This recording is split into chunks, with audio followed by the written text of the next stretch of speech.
अच्छा जी, औज़ुबिल्लाहि बिस्मिल्लाहिर्रहमानिर्रहीम। अस्सलाम वालेकुम। हम सीएसएस के अंदर डिस्कस कर रहे थे अकाउंटिंग का पोर्शन। और अकाउंटिंग के पोर्शन के अंदर हमारे पास एक टॉपिक है जो कि एट्रीब्यूट्स ऑफ अकाउंटिंग इन्फॉर्मेशन और स्टेक होल्डर्स की इन्फॉर्मेशन के बारे में बताता है। अब अगर मैं माजी की बात करूं यानी पास्ट पेपर्स की बात करूं तो ये वो टॉपिक है जो अभी तक टेस्ट नहीं हुआ सीएसएस के एग्जामिनेशन के अंदर। यानी इसको कभी भी टेस्ट किया ही नहीं गया एग्जामिनर के पॉइंट ऑफ व्यू से। ये इतना इंपॉर्टेंट रहा ही नहीं है ये टॉपिक। पास पेपर एनालाइजेशन जो हम देख लेते हैं इसकी। और ये एनालाइजेशन जो है ये तकरीबन आपकी तरफ से ही बनाई गई है। अगर मैं आता हूँ कोर्स आउटलाइन में यहाँ पर, तो ये इसकी पास पेपर एनालाइजेशन है, ठीक है, इस टॉपिक की। अगर आप गौर करें, ये आपका पूरा सीएसएस के अकाउंटिंग का हिस्सा है, ठीक है। एक्सचेंज करेक्ट नहीं हो रहा, क्या था? तो इसे डिस्कस कर लेते हैं। अच्छा जी, ये वो टॉपिक है आपके पास जो कि चैप्टर नंबर 3 है। इससे पहले वाले 2 चैप्टर्स हम कंप्लीट कर चुके हैं, ठीक है, जिसमें फंडामेंटल्स भी हम डिस्कस कर चुके हैं, अकाउंटिंग साइकिल भी पूरा का पूरा डिस्कस कर चुके हैं। फाइनेंशियल स्टेटमेंट्स के ऊपर अभी मुझे एक और तफसील डिस्कशंस करनी है, एक तफसीली लेक्चर हम लेंगे इंशाल्लाह। तो फाइनेंशियल स्टेटमेंट्स एक बार फिर हमारे सामने आएगा। ये बहुत इंपॉर्टेंट टॉपिक भी रहा है, फाइनेंशियल स्टेटमेंट बहुत इंपॉर्टेंट होता है, तो इसको अलग से भी हम देख रहे होंगे। अभी मैं सिर्फ इसलिए यहाँ पर मूव करके नीचे गया हुआ हूँ बाकी टॉपिक्स के ऊपर फाइनेंशियल इन्फॉर्मेशन का हल्का सा इंट्रोडक्शन देने के बाद। रीजन बीइंग क्योंकि फाइनेंशियल स्टेटमेंट्स बाकी टॉपिक्स के अलावा इनकम्प्लीट है। यानी हमें जब बाकी चीज़ें भी पढ़ेंगे ना, तब हमें complete structure of financial statement समझ में आएगा कि बाकी आईजाज या आईएफआरएस फाइनेंशियल स्टेटमेंट के ऊपर क्या इम्पैक्ट लेकर आते हैं। तो इस वजह से इस टॉपिक को मैंने हल्का फुल्का इंट्रोडक्शन करवाने के बाद फिलहाल के लिए इसको यहीं स्किप किया है। और फिर जब बाकी टॉपिक्स अकाउंटिंग के सारे कंप्लीट हो जाएंगे, जिसमें नॉन करंट एसेट्स की अकाउंटिंग है, जिसमें हो सकता है इंटेंजिबल एसेट्स का भी कुछ थोड़ा बहुत डिस्कस कर लें, हो सकता है कुछ स्टैंडर्ड्स आ जाए हमारे पास, उनको थोड़ा बहुत डिस्कस कर लें। तो जब ये चीज़ें डिस्कस कर लेंगे तो एक बार फिर हम फाइनेंशियल स्टेटमेंट की तरफ जाएंगे और मैं वहाँ पर आपको बताऊंगा कि इन टॉपिक्स का फाइनेंशियल स्टेटमेंट्स के ऊपर क्या असर पड़ता है। और फिर वहाँ पर हम इंशाल्लाह पास पेपर की भी फाइनेंशियल स्टेटमेंट की प्रैक्टिस करेंगे। और पास पेपर के अलावा भी एक्सटेंसिव लेवल की एक दो सवालत की प्रैक्टिस कर लेंगे, ताकि आपका जो एग्जामिनर है, क्योंकि अब जाहिर सी बात है 2015 एक अरसा हुआ करता था, अब 2026 चल रहा है, तो आपका एग्जामिनर बहुत ही एडवांस गया है, चीज़ों को ऐसा ऐसा एडवांस लेवल के साथ कनेक्ट करता है। तो वहाँ पर जो है वो आपको फाइनेंशियल स्टेटमेंट को एडवांस वर्जन आपको पढ़ा हुआ आना चाहिए, IS 1 वाला, जो कि अब चेंज होकर IFRS 18 जाके बनेगा। तो वो वाला आपको फाइनेंशियल स्टेटमेंट आना चाहिए। इस वजह से जो है वो हम इसको दोबारा डिस्कस करेंगे। अभी का जो टॉपिक है हमारा वो है ये एट्रीब्यूट्स वाला टॉपिक, ठीक है। अब ये जो टॉपिक है एट्रीब्यूट्स वाला, अगर आप गौर करें तो ये पास पेपर एनालाइजेशन हमारे सामने पड़ी है, ये 2015 से लेकर के 2026 तक इसमें से सवाल आया ही नहीं। तो आप समझ सकते हैं ये बिल्कुल बिल्कुल लीस्ट इंपॉर्टेंट है, बिल्कुल लीस्ट इंपॉर्टेंट है। यानी इसके ऊपर ज़्यादा दिमाग लगाना ही नहीं है, इसके ऊपर ज़्यादा मेहनत करनी ही नहीं है। इसको बस आपने एक बार पढ़ लेना है। पढ़ने के बाद आपको बस पता होना चाहिए कि यार एट्रीब्यूट्स क्या होते हैं और स्टेक होल्डर्स क्या होते हैं, ताकि अगर ये कभी ऐसे एग्जामिनर का दिमाग घूमे और ये पूछ ले 10 मार्क्स की थ्योरी क्या, तो आप उसको लिख के आ जाएं बस। वहां पर आपको सरप्राइजिंग ना लगे। एक तो आपके पास ऑप्शन भी होगा, आप उसको लीव कर सकते हो, छोड़ सकते हो उस टॉपिक को। लेकिन अगर आप नहीं छोड़ सकते तो आप उसको कुछ ना कुछ करके आ जाए, ठीक है। तो ये आपको बस एक बार रीड कर देना है, इसके बाद आप इसको छेड़ना भी नहीं है, क्योंकि इसके जाहिर सी बात है कोई पास पेपर अवेलेबल नहीं है। एग्जामिनर का सबसे लीस्ट फेवरेट टॉपिक है। ऑब्वियसली बहुत ज़्यादा इंपॉर्टेंट टॉपिक्स पढ़े हुए हैं, तो एग्जामिनर इस टॉपिक की तरफ जाएगा भी नहीं कभी। लेकिन जो कि कोर्स का हिस्सा है, तो for the purpose of completeness हम इसको एक बार सिर्फ देख लेंगे, ठीक है, ज़्यादा डिटेल में नहीं जाएंगे, सिर्फ इसको देख लेंगे ताकि हमें पता होना चाहिए कि ये होता क्या है। मैं वापस आ जाता हूँ हमारे इस टॉपिक की तरफ, जो कि हमारा है एट्रीब्यूट्स ऑफ अकाउंटिंग। इसके अंदर सबसे पहले इंट्रोडक्शन लिखा हुआ है, इसको जरा पढ़ लेते हैं। कहता है कि accounting information is the backbone of financial decisions, ठीक है। इसमें कोई शक नहीं है कि भाई अगर आपको कोई भी फाइनेंशियल डिसीजन लेना है तो अकाउंटिंग इंफॉर्मेशन उसकी बैकबोन होगी। अगर आपको अकाउंटिंग इंफॉर्मेशन पता होगी तो आप फाइनेंशियल डिसीजन क्विकली ले सकते हो। कहाँ इन्वेस्ट करना चाहिए, कहाँ नहीं करना चाहिए, शेयर रखने चाहिए, शेयर बेचने चाहिए, कंपनी प्रॉफिटेबल है, कंपनी प्रॉफिटेबल नहीं है, मुझे कंपनी से क्या रिक्वायरमेंट चाहिए। तो जब तक आपको अकाउंटिंग इन्फॉर्मेशन नहीं होगी, इस टाइप के फाइनेंशियल डिसीजन आप नहीं ले सकते हो। तो जब तक आपके पास अकाउंटिंग इन्फॉर्मेशन नहीं होगी, आप फाइनेंशियल डिसीजन नहीं ले सकते, इसलिए बैकबोन बन गया। In every organization it helps users, users को ये हेल्प करता है। किस चीज में हेल्प करता है यूजर्स को? Understand the financial position. जाहिर सी बात है हम IS 1 भी पढ़ के आ चुके हैं, उसमें फाइनेंशियल पोजीशन का मतलब होता है बैलेंस शीट। तो कंपनी की फाइनेंशियल पोजीशन क्या है, यानी कंपनी के अंदर एसेट्स कितने हैं, कंपनी के अंदर लायबिलिटीज कितनी है, कंपनी के अंदर जो है वो इक्विटी कितनी है, उसको अंडरस्टैंड करने के लिए, कंपनी की परफॉर्मेंस को अंडरस्टैंड करने के लिए, कंपनी के कैश फ्लो को अंडरस्टैंड करने के लिए आपके पास फाइनेंशियल इंफॉर्मेशन होना लाजमी होती है। For accounting information to be useful it must possess certain qualities and attributes.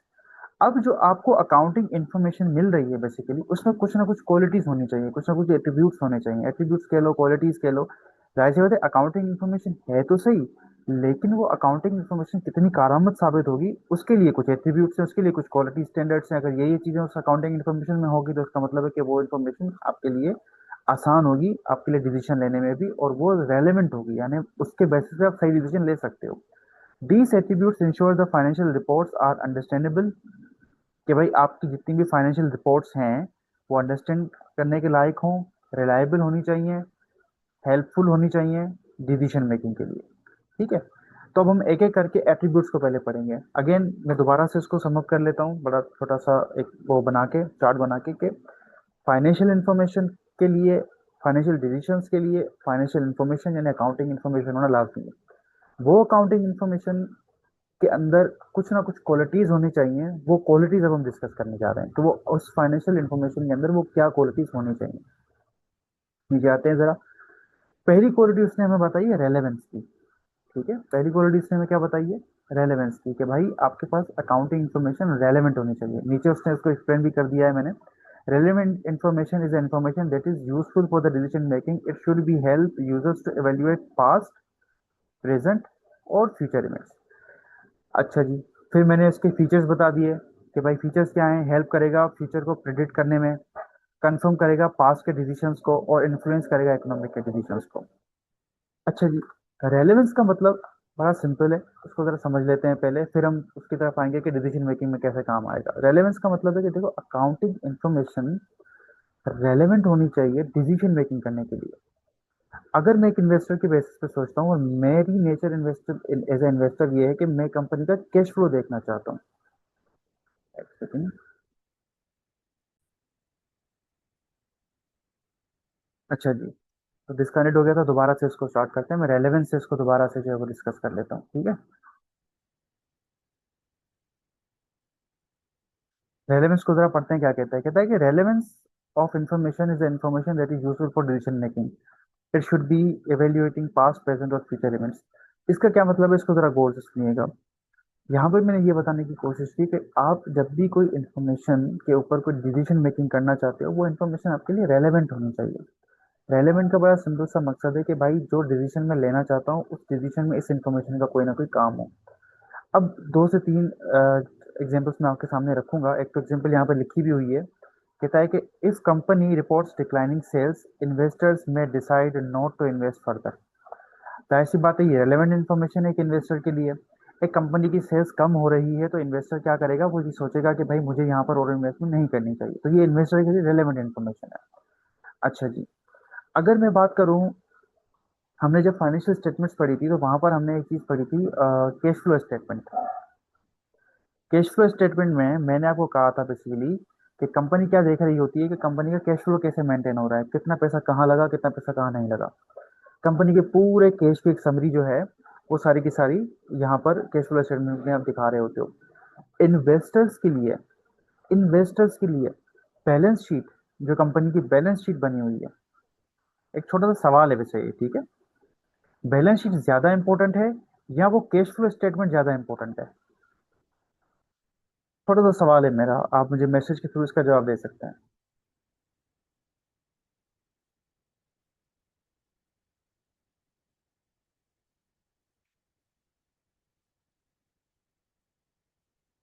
Cash flow statement उसके लिए ज्यादा इंपॉर्टेंट है, क्यों? क्योंकि कंपनी के अंदर सर एस्टिमेट्स भी इन्वॉल्व होते हैं। कंपनी एस्टिमेट्स भी लगा रही होती है ना, अकाउंट रिसीवेबल, कि मैं इतना पैसा रिसीव करूंगा, वो उतना पैसा आपको मिलेगा या नहीं मिलेगा वो अलग बात है। लेकिन आपने एक क्रेडिट के ऊपर सेल्स करते गए करते गए करते गए, और वहां पर आपने क्या किया हुआ है, वहां पर आपने ये किया हुआ है कि भाई मैं, मेरे पास इतने रिसीवर्स दिख रहे हैं, अब एसेट तो बढ़ के आ गए, लेकिन कंपनी के कैश फ्लो में दिख रहा है कि भाई रिसीवर्स वाले बंदे पैसे ही नहीं दे रहे। तो एक इन्वेस्टर्स के लिए कैश फ्लो ज्यादा रेलेवेंट इन्फॉर्मेशन है डिसीजन मेकिंग के लिए। तो इसलिए यहाँ पर जब भी आप कोई फाइनेंशियल डिसीजन लेना चाहते होते हैं, तो आपके लिए वो इन्फॉर्मेशन रेलेवेंट होनी चाहिए। रेलेवेंट इन्फॉर्मेशन होगी तो डिसीजन मेकिंग ठीक होगी, और रेलेवेंट इन्फॉर्मेशन नहीं होगी तो फिर ऑब्वियसली आप डिसीजन मेकिंग ठीक से नहीं कर सकते। डिसीजन मेकिंग से मुराद ये है कि भाई आपको फ्यूचर आउटकम्स की प्रेडिक्शन हो जाती है कि आगे चल के इस कंपनी के हालात क्या होंगे अगर आपको इन्फॉर्मेशन सही दे दी जाए। तो आप पास्ट के डिसीजन को कंफर्म कर सकते हैं कि हाँ वाकई माजी में ये डिसीजन हुए हैं, और आपके इकोनॉमिक डिसीजन को भी ये इन्फ्लुएंस कर सकता है। तो ये हमारे पास पहला एट्रीब्यूट है किसी भी अच्छी फाइनेंशियल या अकाउंटिंग इंफॉर्मेशन का, पहली क्वालिटी। ठीक है। दूसरी रिलायबिलिटी। रिलायबिलिटी का मतलब होता है कि भाई हम फेथफुली उस इंफॉर्मेशन के ऊपर यकीन कर सकें कि वाकई ये इंफॉर्मेशन ठीक है। Reliable information is accurate, complete and free from bias और मेजर एरर्स। जाहिर सी बात है आपकी इंफॉर्मेशन कंप्लीट है, आपकी इंफॉर्मेशन एक्यूरेट भी है। आपकी इंफॉर्मेशन इस वजह से नहीं बनेगी कि उसमें कोई बायसनेस मौजूद है। बायसनेस मौजूद होने का मकसद ये होता है कि भाई आपकी इंफॉर्मेशन जो है वो बनस्पत पर्सनल बेनिफिट के कंपनी का एज अ होल बेनिफिट दिखाया गया है कि भाई हाँ ये कंपनी के लिए ये ट्रू इन्फॉर्मेशन है। सही है गलत है वो बात का मतलब है, ये सही इन्फॉर्मेशन है, ये कोई बायसनेस इसके अंदर शामिल नहीं है। ठीक है, तो उस इन्फॉर्मेशन को हम रिलायबल इन्फॉर्मेशन बोल सकते हैं। अच्छा, रिलायबल इन्फॉर्मेशन का आपको कैसे पता लगेगा? जाहिर सी बात है भाई, वो वेरीफाइबल होगी। मतलब जाहिर सी बात है जहाँ से इन्फॉर्मेशन आई है उस चीज़ को वेरीफाई कर सकते हो। न्यूट्रल हो, यानी किसी का भी कोई पर्सनल इंटरेस्ट इस इन्फॉर्मेशन के अंदर शामिल ना हो, ये इस वजह से नहीं बनाई गई हो कि किसी को खुश करना है। कंप्लीट हो, कोई इनकम्प्लीट सी इन्फॉर्मेशन नहीं है कि भाई फॉर एग्जाम्पल आपने बता दिया सेल्स हो रही है क्रेडिट के अंदर, लेकिन सेल्स के अंदर कितना आपने पिछले रिसीवर्स रिकवर किए हैं ये भी तो बताना चाहिए ना। तो इन्फॉर्मेशन कंप्लीट होनी चाहिए, और ऑनेस्ट रिप्रेजेंटेशन है, जिसने भी इन्फॉर्मेशन बनाई हो वो ऑनेस्टली बनाई हो, ये फ्री फ्रॉम बायस बनाई हो, इसमें कोई एरर्स वगैरह शामिल ना हो। ठीक है। अच्छा जी, एग्जाम्पल जरा देख लें इसकी। Audited financial statements are considered more reliable because they are verified by independent auditors. जाहिर सी बात है आपको पता होगा कंपनी लॉ के अंदर हर कंपनी को ऑडिट करवाना लाजमी है, और जब भी कोई कंपनी ऑडिट करवाएगी तो ऑडिटर उसको एक रिपोर्ट देता है। वो रिपोर्ट बेसिकली कॉन्फिडेंस की रिपोर्ट होती है कि हाँ हमने इस इन्फॉर्मेशन को चेक किया और हमारे हिसाब से ये इन्फॉर्मेशन कोई भी मटेरियल बेसिस स्टेटमेंट इसके अंदर शामिल नहीं है, कोई बड़ी गलती शामिल नहीं है जो आपके डिसीजन को इन्फ्लुएंस कर सके, आपके डिसीजन को चेंज कर सके। तो एक ऑडिटेड फाइनेंशियल स्टेटमेंट अगर आप सामने रखते हो और एक अनऑडिटेड स्टेटमेंट आप सामने रखते हो, तो ऑडिटेड फाइनेंशियल स्टेटमेंट जो हैं वो ज्यादा रिलायबल होती हैं बनिस्बत अनऑडिटेड के। अंडरस्टैंडेबिलिटी, ये इसका तीसरा एट्रीब्यूट है, इसकी तीसरी क्वालिटी है। Accounting information should be presented clearly and simply so users can easily understand it. जाहिर सी बात है ऐसी इन्फॉर्मेशन रखनी है, इस तरीके से इन्फॉर्मेशन रखनी है कि वो इन्फॉर्मेशन पढ़ के समझ में भी आए। अच्छा, मैं यहाँ पर बैठ के बड़े बड़े जारगन्स इस्तेमाल कर रहा हूँ, मैं यहाँ पर बड़े ऐसे ऐसे अल्फाज इस्तेमाल कर रहा हूँ जो आपके लिए समझ से बाहर हैं, तो ऑब्वियसली आपके पास इन्फॉर्मेशन तो है लेकिन आप अंडरस्टैंड नहीं कर सकते। अंडरस्टैंड नहीं कर सकते तो आप डिसीजन भी नहीं ले सकोगे ऑब्वियसली। तो आपको अंडरस्टैंडेबिलिटी का पता होना, मतलब आपको जो इन्फॉर्मेशन आप पढ़ो तो वो इन्फॉर्मेशन आप अंडरस्टैंड भी कर सको। इंपॉर्टेंट पॉइंट क्या होंगे भाई? जब एक इन्फॉर्मेशन प्रॉपर क्लासिफाइड होती है तो वो अंडरस्टैंडेबल होती है। अगर उसके अंदर चार्ट्स वगैरह या नोट्स वगैरह यूज किए जाएं, आपने देखा होगा फाइनेंशियल स्टेटमेंट्स के अंदर नोट्स टू द अकाउंट्स भी यूज हो रहे होते हैं, हमने फाइनेंशियल स्टेटमेंट्स के अंदर पढ़ा था। तो अगर आप उसके अंदर नोट्स वगैरह इंक्लूड कर रहे होते हो या अगर आप चार्ट्स वगैरह इंक्लूड करोगे तो वो इन्फॉर्मेशन ज्यादा अच्छे तरीके से समझ में आएगी। आप सिंपल लैंग्वेज यूज करो, कोई बड़ी हैवी इंग्लिश लैंग्वेज आपको यहाँ पर यूज करने की जरूरत नहीं है, कोई ऐसे वोकेबलरी यूज करने की जरूरत नहीं है जो आम जबान में या आम लाइफ में यूज ना हो रही हो। जाहिर सी बात है वो फाइनेंशियल स्टेटमेंट्स को या अकाउंटिंग इन्फॉर्मेशन को मुश्किल बना देती है। इसकी एग्जाम्पल जरा देख लें। Financial statements with headings, tables, explanations are easier to understand. अगर एक फाइनेंशियल इंफॉर्मेशन के को आपने प्रॉपर हेडिंग वाइज तोड़ा हुआ है, प्रॉपर टेबल वाइज तोड़ा हुआ है, या उसके अंदर कोई आपने एक्सप्लेनेशन दी हुई है तो वो अंडरस्टैंड करना आसान होता है। चौथा एट्रीब्यूट है कंपेरेबिलिटी। कंपेरेबिलिटी का मतलब है कि user should be able to compare financial statements. कैसे कंपेयर करेगा? या तो between years of the same company या बिटवीन डिफरेंट कंपनीज। जाहिर सी बात है अगर आप कंपेयर कर सकते हो, एक कंपनी है फॉर एग्जांपल वो काम कर रही है मैन्युफैक्चरिंग इंडस्ट्री के अंदर, दूसरी कंपनी है वो भी मैन्युफैक्चरिंग इंडस्ट्री के अंदर काम कर रही है। अब मैन्युफैक्चरिंग इंडस्ट्री के अंदर 10 एंटिटीज है फॉर एग्जांपल, 9 एंटिटीज का फॉर्मेट एक चल रहा है और आपकी वाली एंटिटी का फॉर्मेट दूसरा चल रहा है। तो जाहिर सी बात है अब आप इन्फॉर्मेशन को कंपेयर नहीं कर सकते हो क्योंकि फॉर्मेट ही आपने अलग कर दिया। सही है ना? तो आपको इन्फॉर्मेशन इस तरीके से रखनी चाहिए कि आप उसको आराम से कंपेयर कर सकते हो। ठीक है, कंपेरेबल हो वो आपकी वाली information. It helps to evaluate the performance trend. Example देखें। आप प्रॉफिट मार्जिन्स को कंपेयर करें दो कंपनीज के जो कि सेम इंडस्ट्री में ऑपरेट करती है, आपको पता चल जाएगा कौन सी कंपनी सही चल रही है और कौन सी कंपनी सही नहीं चल रही। उसके बाद कंसिस्टेंसी। कंसिस्टेंसी आपने कहीं पढ़ा हुआ भी होगा। Same the company should use the same accounting methods every year unless change is necessary. ऐसा नहीं होगा कि एक साल में आप एसएलएम के ऊपर डेप्रिसिएशन चार्ज कर रहे हो, दूसरे साल में आपने आरबीएम कर दिया, फिर तीसरे साल में आपने एसएलएम कर दिया, यानी जहां पर आपको फायदा दिख रहा है आप अपनी पॉलिसी चेंज कर रहे हो। ऐसा नहीं होना चाहिए। कंपनी की अकाउंटिंग पॉलिसी इन लाइन होनी चाहिए प्रीवियस ईयर से, अनलेस अदरवाइज चेंज बहुत ज्यादा नेसेसरी हो कंपनी के लिए। ठीक है, कंसिस्टेंसी इंप्रूव कंपेरेबिलिटी। अगर आप, जाहिर सी बात है, कंसिस्टेंट रखोगे इन्फॉर्मेशन को तो कंपेयर करना आसान होगा। मैंने 2024 के अंदर एसएलएम मेथड से किया डेप्रिसिएशन कैलकुलेट, 25 के अंदर आरबीएम कर दिया। अब आरबीएम वाले के अंदर डेप्रिसिएशन अलग तरीके से आएगी, एसएलएम वाले के तरीके से अलग आएगी। अब मैं कंपेयर नहीं कर सकता इन्फॉर्मेशन को। तो अगर इन्फॉर्मेशन कंसिस्टेंट होती है तो कंपेरेबिलिटी का एलिमेंट भी इसके अंदर अच्छा खासा एड ऑन हो जाता है।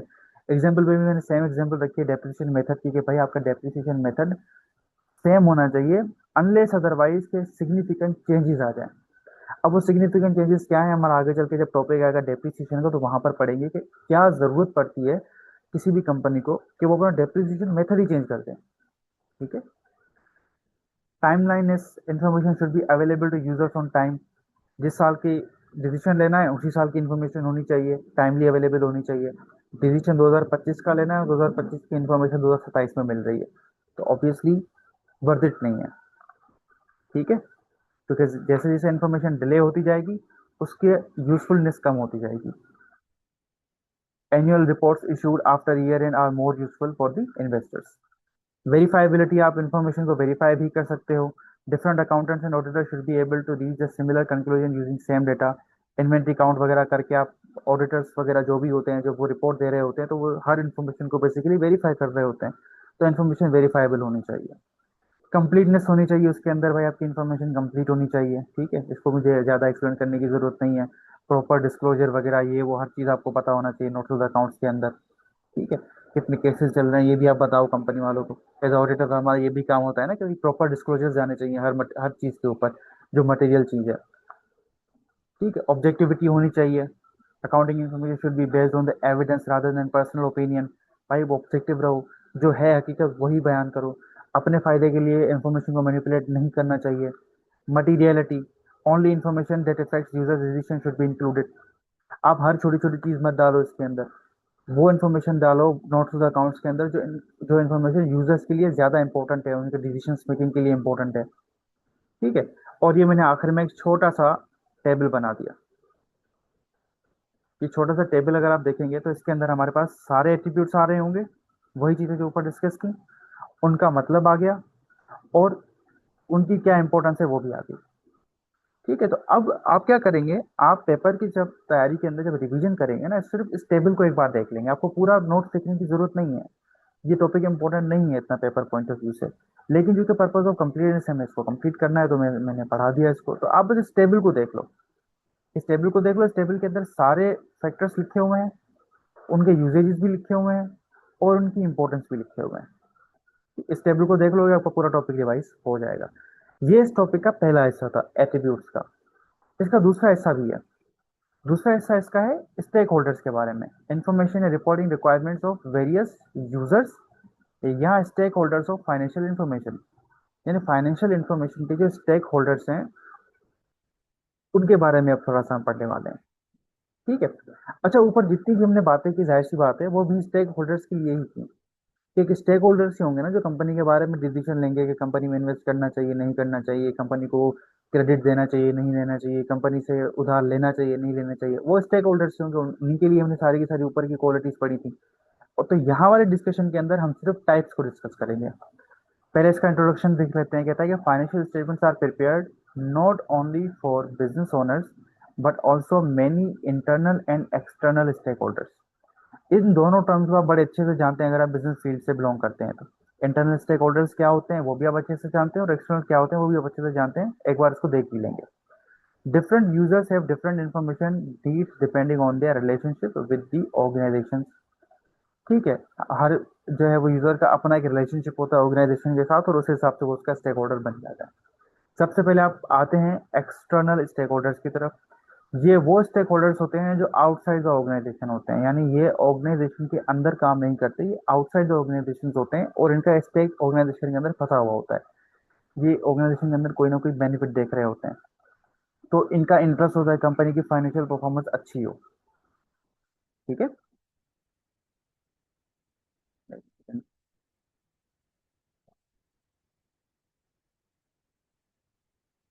मेरी पेन काम करना छोड़ दी। मेरी पेन आजकल काम नहीं कर रही। हाँ, शुरू होगी दोबारा। चलिए। ठीक है। अच्छा, ये है stakeholders, investor, creditors, suppliers, bank and lenders, government agencies, customers. ये सारे के सारे जो आपके स्टेक होल्डर्स हैं, ये एक्सटर्नल स्टेक होल्डर्स होते हैं। जाहिर सी बात है, शेयर होल्डर या इन्वेस्टर ऑर्गेनाइजेशन के अंदर काम नहीं करता। क्रेडिटर आपकी ऑर्गेनाइजेशन का हिस्सा नहीं है। सप्लायर आपकी ऑर्गेनाइजेशन का हिस्सा नहीं है। बैंक्स आपके ऑर्गेनाइजेशन का हिस्सा नहीं है। गवर्नमेंट आपके ऑर्गेनाइजेशन का हिस्सा नहीं है। आपके कस्टमर्स आपकी ऑर्गेनाइजेशन में काम नहीं करते। जनरल पब्लिक आपकी ऑर्गेनाइजेशन के अंदर काम नहीं करती। तो ये आपके एक्सटर्नल स्टेक होल्डर्स हो गए। और एक होते हैं आपके पास इंटरनल स्टेक होल्डर्स। इसमें बोर्ड ऑफ डायरेक्टर्स आ गए, मैनेजर्स आ गए, कंपनी के एम्प्लॉयज आ गए, कंपनी के ओनर्स आ गए। ये वो लोग होते हैं जो कंपनी में एक्टिवली पार्टिसिपेट करते हैं। अच्छा जी, मेरे पास क्वेश्चन है स्टेक होल्डर्स को थोड़ा और एक्सप्लेन करना कि ठीक है। स्टेक होल्डर्स का मतलब ये होता है कि देखो, हर वो इंसान, हर वो बंदा जिसका कंपनी के अंदर कोई ना कोई स्टेक है, कोई ना कोई फायदा है, ठीक है, तो वो आपके पास कहलाता है स्टेक होल्डर। यानी कंपनी की एग्जिस्टेंस से मुझे कोई भी फायदा मिल रहा हो, वो वो बंदा क्या कहलाएगा? स्टेक होल्डर कहलाएगा। एग्जाम्पल्स के तौर पे आते हैं क्रेडिटर्स को। देखो, क्रेडिटर्स या सप्लायर्स कौन होते हैं? जो कि कंपनी को कोई भी सामान ट्रांसफर करते हैं। ऐसा ही है, कंपनी को कोई ना कोई सामान दे रहे होते हैं, कंपनी की इन्वेंट्री पहुंचा रहे होते हैं। अब उनको कंपनी से क्या फायदा है?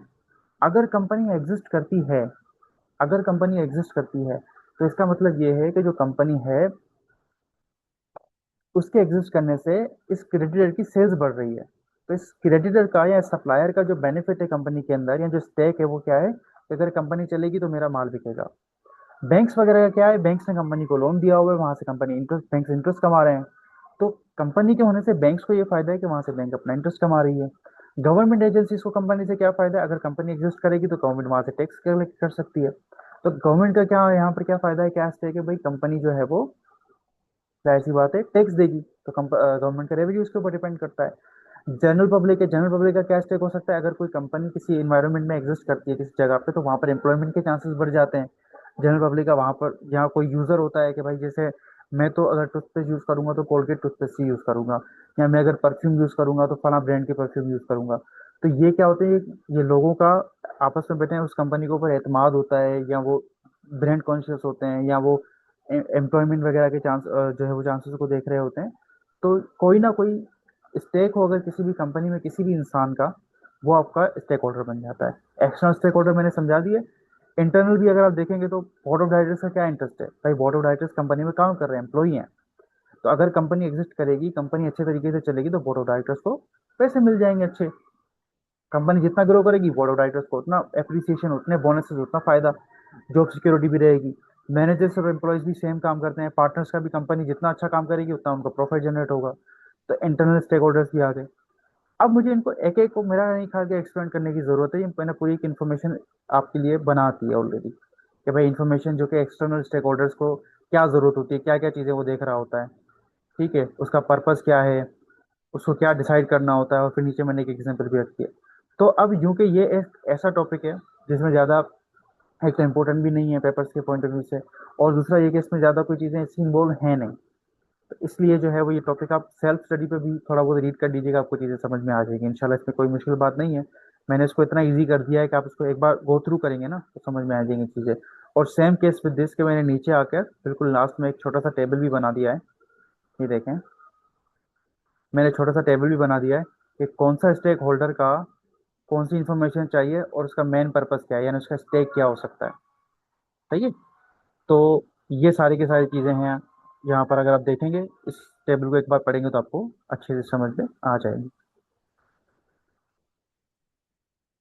चलिए जी, अब मैं थोड़ा कंक्लूजन की तरफ चलता हूँ, उसके बाद फिर आपके सवालात लेंगे। कंक्लूजन हमारा क्या निकला इस पूरे के पूरे डिस्कशन का, इस पूरी की पूरी चीज़ का कंक्लूजन हमारा ये निकला कि accounting information is on is useful only when it possesses some qualities यानी कि एट्रीब्यूट्स, और एट्रीब्यूट्स हम ऊपर पढ़ के आ चुके हैं क्या क्या होते हैं, कि भाई वो रेलेवेंस होनी चाहिए, रिलायबल होनी चाहिए, अंडरस्टैंडेबल होनी चाहिए, कंपेरेबल होनी चाहिए, वगैरह वगैरह। उसके बाद financial statement serve needs of various stakeholders, both internal and external, who use the information for investment, lending, management, planning, taxation and decision making purposes। Financial information का मोस्ट ऑफ द केसेस जो उसके stake holders हैं उनके फायदे के लिए चीजें होती हैं, और फाइनेंशियल स्टेटमेंट्स को देखकर, फाइनेंशियल इंफॉर्मेशन को देखकर आपके जो स्टेक होल्डर्स है वो कोई ना कोई डिसीजन ले रहे होते हैं। Therefore, preparing accurate and high quality financial information is essential for the success of transparency of every organization। तो इसलिए आपको हमेशा फाइनेंशियल इंफॉर्मेशन सही बनानी चाहिए और उसमें सारी इसेंशियल चीजें शामिल कर लेनी चाहिए। अब फाइनेंशियल इंफॉर्मेशन सही बनेगी कैसे, ये भी तो एक अलग डिस्कशन है। ये भी सवाल आ सकता है दिमाग में आपके, कि कब मैं फाइनेंशियल स्टेटमेंट को मानूंगा कि बिल्कुल ठीक ठीक बनी है। तो बड़ा आसान सा है। हमारे पास हमारे पास आइजाज और आईफारएस दिए हुए हैं। मैं यहीं पर नीचे थोड़ा सा ऐड कर देता हूँ इसको। हमारे पास हैं आईफारएस, आईएएस और कंपनी लॉ, और कंपनी लॉ। हमारी जो फाइनेंशियल स्टेटमेंट्स बनती है ना पाकिस्तान के अंदर, अगर आप किसी और मुल्क में होते हो तो फिर देखोगे कि वहां पर लीगल रिक्वायरमेंट्स क्या है, लेकिन हमारे पास पाकिस्तान में जो फाइनेंशियल स्टेटमेंट्स बनती है ना उसके अंदर ये तीन चीजें हैं जो कि मेन काम कर रहे होते हैं। आईफारएस इंटरनेशनल स्टैंडर्ड्स हैं, आईएएस ये भी इंटरनेशनल स्टैंडर्ड्स हैं, और कंपनी लॉ जो कि एससीसीबी वगैरह की रेगुलेशंस वगैरह भी इसमें अंदर ही शामिल, कंपनी लॉ के थ्रू ही शामिल हो जाती हैं। तो अगर कोई फाइनेंशियल स्टेटमेंट इन इस फ्रेमवर्क के ऊपर बना हुआ है कि उसके उसके अंदर फाइनेंशियल इंफॉर्मेशन सारी की सारी जो डली हुई है वो आईएफआरएस और आईएएस से आई है, और उसके अंदर जो डिस्क्लोजर्स डले हुए हैं, डिस्क्लोजर्स यानी जो इन्फॉर्मेशन लाजमी में बतानी है स्टेक होल्डर को, वो कंपनी लॉ के तहत बनी हुई है, तो वो फाइनेंशियल स्टेटमेंट्स एक्यूरेट माने जाएंगे। और अगर वो ऑडिटेड हैं तो जाहिर सी बात है उस पर तो फिर कॉन्फिडेंशियलिटी, कॉन्फिडेंस हमारा और ज़्यादा बढ़ जाता है, क्योंकि वो ऑडिटेड होते हैं, ऑडिटर ने उसको वेरीफाई किया हुआ होता है। यहाँ तक इस टॉपिक को एंड करते हैं। मेरा ख्याल है इसके अंदर ज़्यादा और डिटेल है नहीं, बहुत सीधा सा एक टॉपिक था। अब हम इंशाल्लाह आपके सवालात लेते हैं और फिर सवालात के जवाब आपको देते हैं। ठीक है, रिकॉर्डिंग में यहीं पर ऑफ कर देता हूँ, आपका माइक ऑन करवा देते हैं ताकि आप यहाँ पे सवालात के जवाब जो हैं वो दे सकें।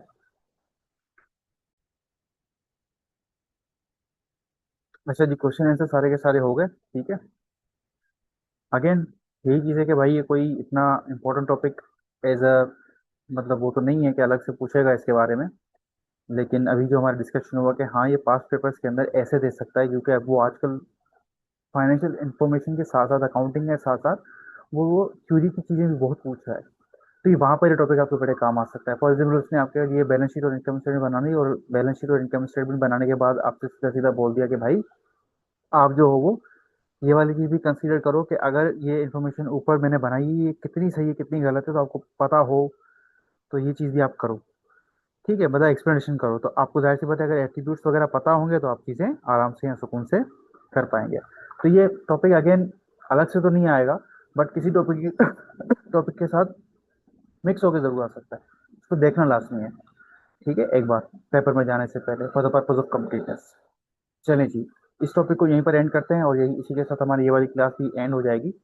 इंशाल्लाह फिर नेक्स्ट जो टॉपिक या लेक्चर आएगा उसमें फिर जो है वो नेक्स्ट टॉपिक हमारा डिस्कस हम इंशाल्लाह कर लेंगे। मैं एक बार आपको ज़रा दिखा देता हूँ हमने अभी तक क्या क्या चीज़ें डिस्कस कर ली हैं। मैं अगर यहाँ पर आता हूँ और मैं कोर्स आउटलाइन में चला जाऊँ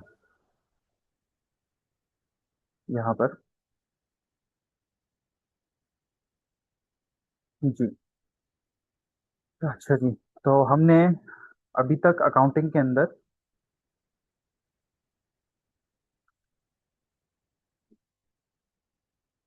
ये वाली चीज डिस्कस कर दी है, यानी fundamental accounting principles concepts assumptions and convention. ये पूरा का पूरा चैप्टर इसके दो टॉपिक थे, दोनों डिस्कस कर दिए हैं।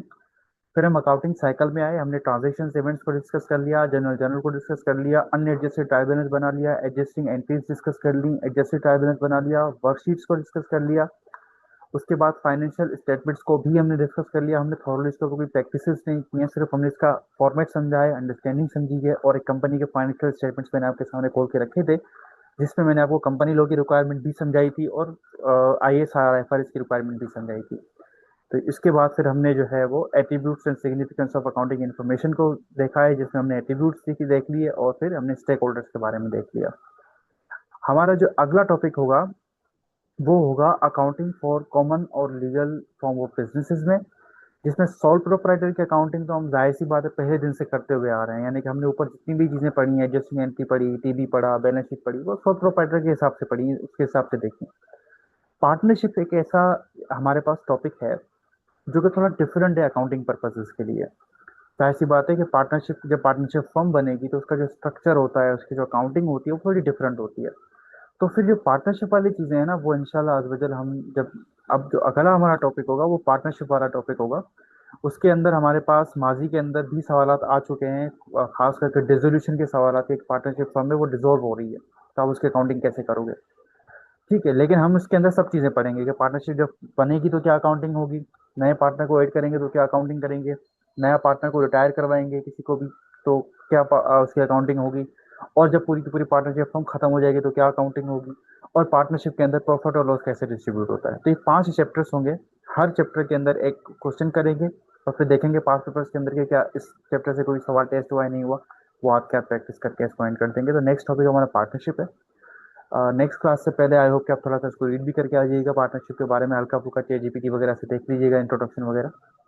फिर हम इंशाल्लाह पार्टनरशिप को डिस्कस करेंगे। आज के लेक्चर को यहीं करते हैं। Thank you so much. अल्लाह हाफिज़। दुआ में जरूर याद रखिएगा।